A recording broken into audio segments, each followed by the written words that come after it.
Ladies and gentlemen, please stand as a mark of respect for Alan.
You can shed tears today because he's gone, or you can smile because he lived.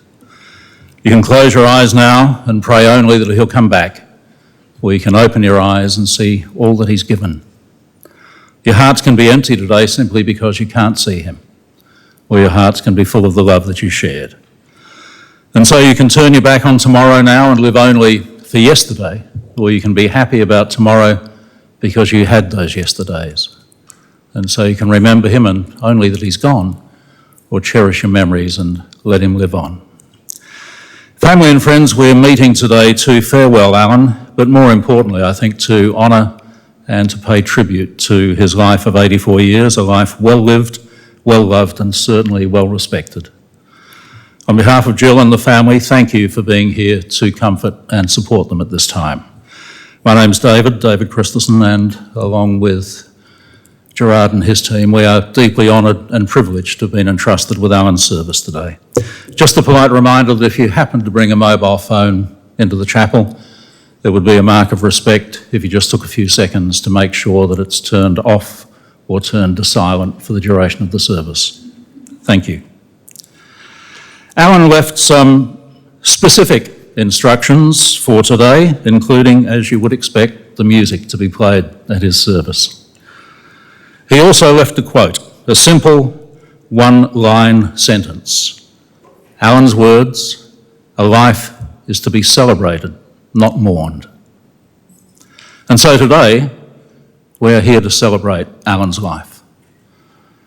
We're aware that some of Alan's extended family and friends are unable to be here in person today, but we are heartened that they can watch and listen to the service on a live stream, and they're watching through the cameras in the chapel today. Among those joining us online is Alan's grandson Llewellyn, who's teaching in Japan. I'd just like to assure everybody joining us online that you are just as much a part of the tribute to Alan as the people who've gathered here in the chapel today. Even when celebrating a life, attending the funeral service of someone we love is one of the hardest things most of us ever have to do in life, even when we think we're prepared for it. But the service today is, in and of itself, an important occasion. A ritual, I know. Funerals are designed to bring forward a degree of comfort, a measure of closure. But more importantly, because your very presence here and online today to honour and pay tribute to Alan are testament to the fact that he'll be remembered with much love, affection, and deep respect. Each of you and many others will have had your lives influenced in one way or another by Alan or his family, and so each of you will miss him in your own individual way. None more so than those closest to him, of course. Alan was the dearly loved and loving husband to Jill, happily married, mutually supportive and totally devoted to each other and their family for almost 55 years. In fact, yesterday would have been their 55th wedding anniversary. He was a cherished dad to Jane, Merrin and Bryn, and a father-in-law and friend to Steve and Sean, and to a third generation, an adored granddad to Llewellyn, Sebastian, Oliver, Sarah and Isabel. And over his 84 years, as you can see, he was a trusted, respected, valued friend and colleague to many different people across many different walks of life. I met with the family last week, and that meeting has helped us to frame today's service as a tribute to Alan, including a presentation of photographs in just a wee while that I'm sure will bring back many happy memories for you. So, teacher, mentor, musician, theatrical, artistic, flamboyant, eccentric at times, always welcoming, always engaging, knowledgeable. Loved his dogs, loved his travel, loved his music, loved teaching, loved cooking, baking, making preserves, occasionally impulsive, especially when shopping. I'm sure Alan matched all of those descriptors you've just heard, and probably many more for some of you. But today, in this place, and at this time, we remember him first and foremost as a loved and loving husband, father, grandfather, and brother. It was on a Wednesday, the 23rd of August in 1939, that Alan came into the world in Collie. He was the youngest of 4 children, born to his parents, Elsie and Bryn, and is survived by sister Betty and brother Bill. Eldest brother Jim has gone before him. His brother Bill provided us with some wonderful written recollections of Alan's early days. I'm going to use some of his words. He wrote that Alan always had an independent nature. As a child, he would often wander off. On 2 memorable occasions in his preschool days, he set off down the street, shedding his clothes as he went. The first time, he was found sitting on the school fence in puris naturalibus, his natural state. And the second time, he was found on top of a footbridge that spanned the railway marshalling yards. Had he gone off there, it would have been goodbye Alan, there and then. Bill writes that he was always one to get his opinion across and was never averse to standing up to their strong-willed mother. Brother Bill would watch the episode and quickly make an exit, while invariably Alan got his way, much to Bill's ongoing irritation. When Alan was about 8, his parents purchased a piano. The 3 younger children, Betty, Bill and Alan, were given a choice: learn the piano or learn singing. Sister Betty started learning piano, and a little later Alan grasped the opportunity with both hands, and much to Betty's annoyance, according to Bill, he quickly surpassed her efforts. During that period of their childhood, one of the chores expected of both Bill and Alan was chopping and stacking kindling for the wood fire. Now, Alan hated any manual chore in those days, and in Bill's opinion, cooked up a scheme. So he came home from piano lessons one day with the news that his teacher, Mrs. Howie, had told him to tell his mum that chopping wood could damage his wrists and interfere with his piano playing. And he got away with it. Consequently, another bone of contention from Bill's point of view. Attending both primary and high school at the hometown of Collie, Alan was an incredibly bright scholar and passed his exams with a minimum of effort. In Bill's notes, he suggests that had Alan used a little more effort, he would have always finished dux of the class, but was content to finish a little lower down, let others have the glory. But it was during his time in high school that Alan and 3 other Collie boys each won a place in a Young Ambassadors competition run by the Daily News, the afternoon newspaper. The prize for a 15-year-old was a voyage to the UK with the other boys from Perth and from the eastern states. 15 sailing to the UK, holidaying and sailing back. It's one heck of an adventure. And of course, it presaged many other overseas adventures in later life. On achieving his leaving certificate at high school, Alan moved to Perth to attend Claremont Teachers College, and on graduating as a teacher, he returned to Collie to teach at Wilson Park Primary. When the need arose for him to have a car, he organised a test drive with a local dealer. Along with his brother-in-law Ernie, Alan went off to test drive a Triumph Herald. Exciting little sports car, a little too exciting as it turned out. Alan misjudged a curve on a gravel road and managed to roll the car. That was in the days before seatbelts. Everybody was shaken up, but Ernie suffered cracked ribs as well. Bill also remembered in his notes that Alan was always very involved with music, not only at primary school, but also with the church, the Congregational Church. And in addition to playing piano, he began learning to play the reed organ. He also assisted with the production of several musicals at high school, and many times was the accompanist for solo artists, until he left Collie in 1965 to teach at high school and later at tertiary level. He was initially teaching music and English at Mount Lawley High School. He was also a housemaster, and he was the coach of the school hockey team, a sport that Alan had also played himself. He also began, when in Perth, taking lessons to play the grand pipe organs. And of course it was in Perth that he met the young lady who became the love of his life. Alan had gone to visit his cousin Dennis, who just happened to be boarding at Jill's mother's house. The romance became true love, and they confirmed their love for each other when they were married in the Ross Memorial Church in West Perth on the 8th of January in 1969. As I said, 55 years ago yesterday. They welcomed their daughter Jane in 1972, and the following year they took 6 months long service leave to travel around Europe and the UK with a toddler.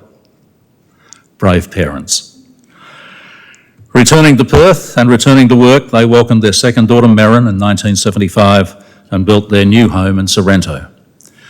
And then with two young daughters, they headed off again in September of 1979, this time to live in London while Alan took 12 months study leave. Jill told me they lived basically poverty-stricken with two young girls for most of those 12 months, but they still enjoyed the time and had a memorable 2-week holiday in Sweden visiting good friends. After returning again to Perth, Alan took on the role of senior lecturer and head of music at what was then the Mount Lawley campus of WACI, the WA College of Advanced Education. As many of you know, that institution was the forerunner of what is today the Western Australian Academy of Performing Arts and part of Edith Cowan University. Alan was a foundation member of that staff. He was also busy as a member of the management committee of the Organ Society and a member of the boards of the WA Opera, the Australian Music Examinations Board, and the Australian Society for Music Education. And he was busy at home because Alan and Jill completed their family when Bryn was born in 1983. Alan continued lecturing at ECU, although he took a year away in 1989 to return to the primary classroom, teaching much younger students and again becoming a foundation staff member, this time at Ballajura Primary School. He also took a second period of long service leave, which allowed Alan and Jill to take Bryn on another memorable holiday, this time to North America and then on to the UK and Europe once more. Alan and Jill took early retirement in 2001, and that allowed them even more time to travel and more time for Alan to enjoy his music and, of course, his family.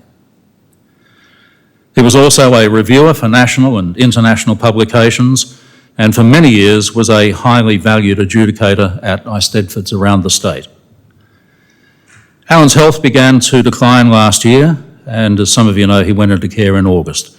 But while his body had begun to let him down, his mind remained as sharp as ever. And that health challenge in later life is never what defined Alan.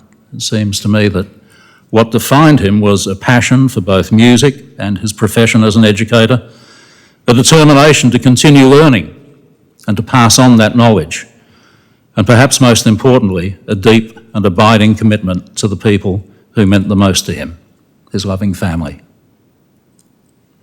And we can hear more now from one of those, Alan's daughter, Merrin.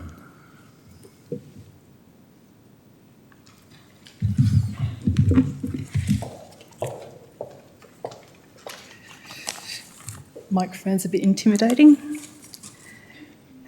All right, so here we are. Dad first gave us a copy of his funeral plan in 2009. Not that he had any intentions of dying at that point. There was too much to do with music, food, and grandchildren to spend time with first. And I'll read part of the letter that his eldest grandson, who's in Japan, wrote the week before Dad died. So he just wanted to say that you're a great granddad. You've been one of my favourite people to talk with. You're incredibly knowledgeable on so many topics, which is something I envy. You are also able to keep up with the times and how you think, despite your age, which is something I hope I can manage as well. Dad was able to engage anyone of any age in a conversation or monologue. It's something my sister's friends commented on from their teenage years in the 1980s, and that ability continued on with grandchildren. He was a sounding board, unintended piano pun, for the grandchildren. He would listen and give careful and pointed feedback without seeming judgmental. He was a safe haven for them and a fine example of what a man should be. And in retrospect, I realised how much Dad did for us as children, day to day. Of course, Mum did too, but this is Dad's funeral, so it's about him. Each day, our shoes would be immaculately polished and breakfast would be on the table. Often it would be porridge, which had been soaked overnight and then cooked to perfection in the morning. Heaven help us if we make 2-minute porridge. No good. School lunches would be made, often with meat from a previous night's roast and chutney that was made seasonally and stockpiled in the pantry. Bread was sourced from the local French bakery, often before we were awake. In winter, Dad would also make us chicken noodle soup in a flask to take to school. Cooking was something Dad enjoyed immensely, and we certainly enjoyed the results. From his simple scone recipes to exquisite ones that layered flavours and required hours of preparation. Christmas included cooking and traditions. Dad always cooked the plum puddings months in advance, and Mum would do the Christmas cake at a similar time. I had to make the plum pudding this year. I joked with Dad that he was only dying so that he wouldn't have to experience my inferior product. Christmas was also a big deal musically. When we were children, Christmas carols were hosted at my parents' house. There were sheets of songs for everyone to sing from, and Dad would also indulge the children by accompanying them for juvenile versions of traditional songs. Being juvenile wasn't something Dad was afraid of. He engaged in sophisticated conversations with the grandchildren about history, culture and politics over the last 1,000 years, but he would also chortle at politically incorrect YouTube videos that his grandsons would show him. They would also go to juvenile action hero movies with questionable comedy. The grandchildren knew the trade-off was having to endure Dad's unbridled response to comedy. I can still recall, as a teenager, sliding down my chair at His Majesty's Theatre when I went to see the Doug Anthony All-Stars with my school friends and Dad. As we had mentioned, Dad was quite eccentric and expressive, and at these sorts of shows he would whoop, and this particular time he thumped the arms of his chairs in hysterics, even pulled his knees up to his chin. So while he was thumping the chair, I was trying to slide down in mine and hide. His Majesty's was also somewhere Dad attended in a professional capacity, as a national reviewer of operas and other musical performances. If Mum wasn't able to attend with him, one of us kids would go along instead. Similarly, we would take turns being page-turners when Dad did organ or piano recitals. When he played the pipe organ, we would sometimes be allowed to sit on the bench with him and pull various stops. In future years, it would be Dad who attended performances of his grandkids, the last of which was a grandson's gig in a nightclub. I can guarantee Dad was the only octogenarian in the crowd. And there we are, full circle, from the children being piano babies perched on Dad's knee to Dad being in the audience. And here we are, the final audience.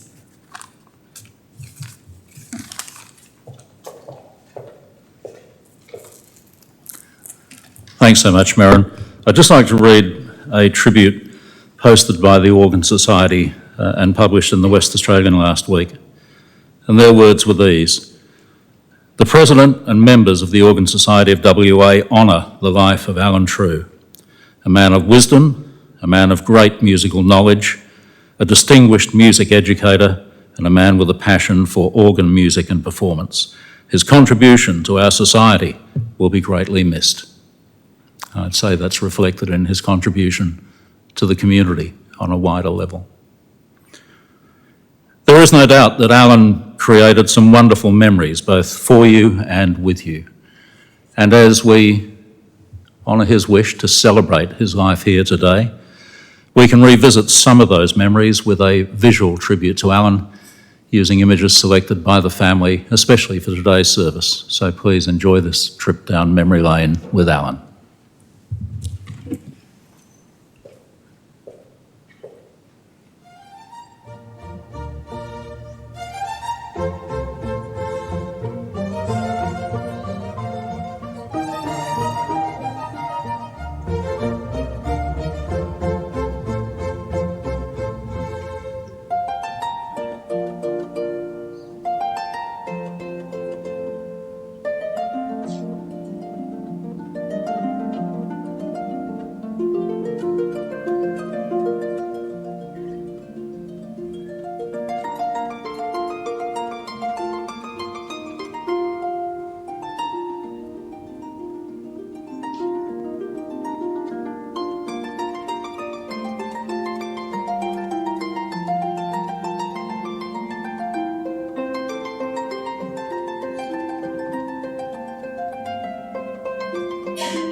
I'm sure those images for each of you brought back some very special memories, as they should. And indeed, that's been our purpose here today, so that when you leave this place to resume your own day-to-day lives, that you can carry with you the happy memories that you have of Alan and think of the good times you spent together. I'm sure that's what he'd want you to do. You know, each of us will one day leave this earth for whatever it is that we believe lies beyond. The goal isn't to live forever, because none of us can, and frankly, none of us will. But we all leave something of a legacy, and Alan's is quite magnificent. The legacy he leaves is in his family. It's in all of you who've gathered here today and online to pay tribute to and honour his life. And it's in all the others who mourn his passing. But think of this, that for as long as you live on, so does Alan in a way, because a small part of him lives in you. And on that note, we're going to move to a period of personal reflection. It's a time that will give each of you an opportunity to contemplate just how much Alan meant to you and how your lives and the lives of others that he touched have been enhanced by his immensely positive and enduring influence. It's always easier said than done, especially in a place such as this, at a time like this. And while it's natural to be sad, as you reflect, perhaps it's also an opportunity to be grateful. Be grateful for all that you know that Alan has done, all that he's given to his family, to his friends, to his professions, to the community. It's always easier said than done, especially in a place like this. And while it's natural to be sad, let's still be grateful. If you like, just think this, that this world is a better place and you are all better people for Alan having shared part of his 84 years with you. The music that you'll hear as you reflect today is from Brahms' Alto Rhapsody, and it comes to us with another quote left for me by Alan. These are his words. Of course, in every life there are times of unhappiness, but we have to get over them, not wallow in them. The music you'll hear reveals that no matter how deep the pain, there is hope of something better on the horizon. I quote from verse 3. If there is on your psaltery, Father of love, one note his ear can hear, then refresh his heart. open his clouded gaze to the 1,000 springs next to him who thirst in the wilderness. So in just a moment, you'll be invited to follow the family in coming forward if you wish to say a final farewell. And also, again, if you wish to place a tribute on Alan's coffin, it will be in a form of the cutting of the evergreen rosemary. And we use rosemary because it is the traditional symbol of remembrance. Could I ask, with the greatest of respect, and I know you want to hug the family, please just leave them be and return to your place in the chapel.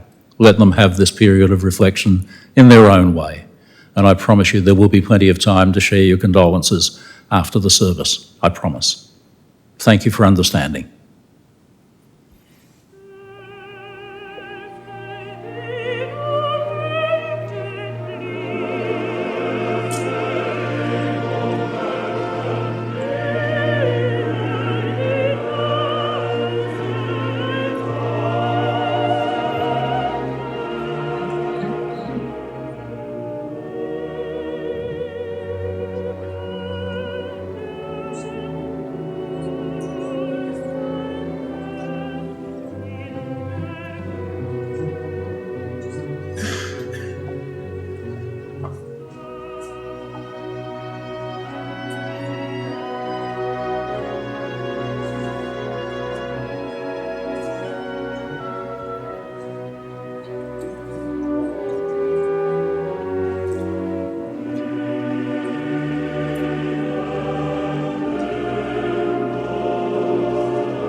There is a reading that is appropriate at this time that may reflect the way that Alan might have wanted to be farewelled today after his 84 years. It's a poem by a 19th century English writer by the name of Christina Rossetti. These are her words. When I've come to the end of the road and the sun has set for me, I want no rights in a gloom-filled room. Why cry for a soul set free? So miss me a little, but not for long and not with your head bowed low. Instead, remember the love we shared, and miss me, but let me go. For this is a journey we all will take, and each will go alone. It's all a part of the master plan and a step on the road to home. So when you feel lonely or sick at heart, simply go to the friends we know. Laugh at the things we used to do, and miss me, but let me go. It's a fact that there comes a time in almost all of our lives when we're called on to say goodbye to someone we love. As we bid Alan farewell today, we remember again the contributions he made over the course of his life. We've honoured Alan today, and while it is desperately hard to let go, we know, don't we, that we have to accept his departure from this world in a physical sense. And so the time has come today that we must commit his character and personality to our hearts and to our memories. And Alan left another quote to be shared at this time. These are Alan's words. Life isn't worth living without music. Music provides solace, inspiration, hope, and above all, sheer enjoyment. Get on with life and enjoy it while you can. Family and friends, if you are able and comfortable to do so at this stage, would you please stand as a mark of respect?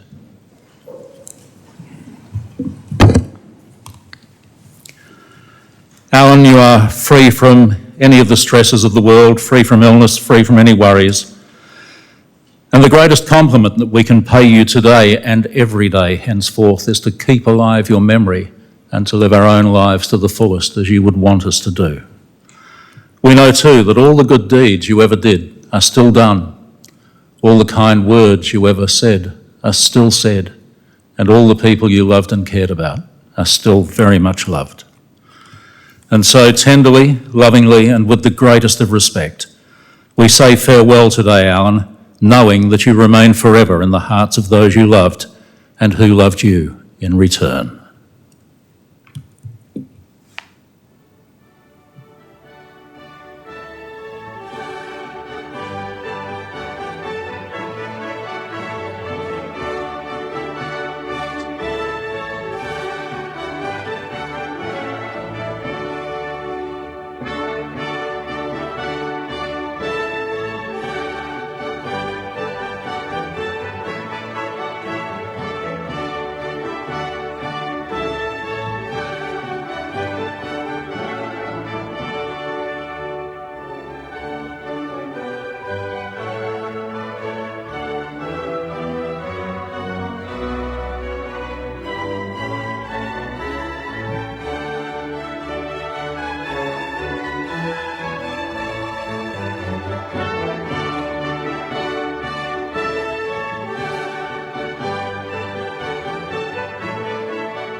Please be seated.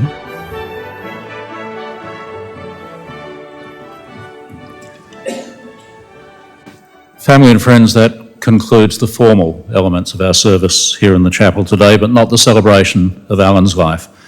Could I once again thank you sincerely for the comfort and support you've shown to the family here today.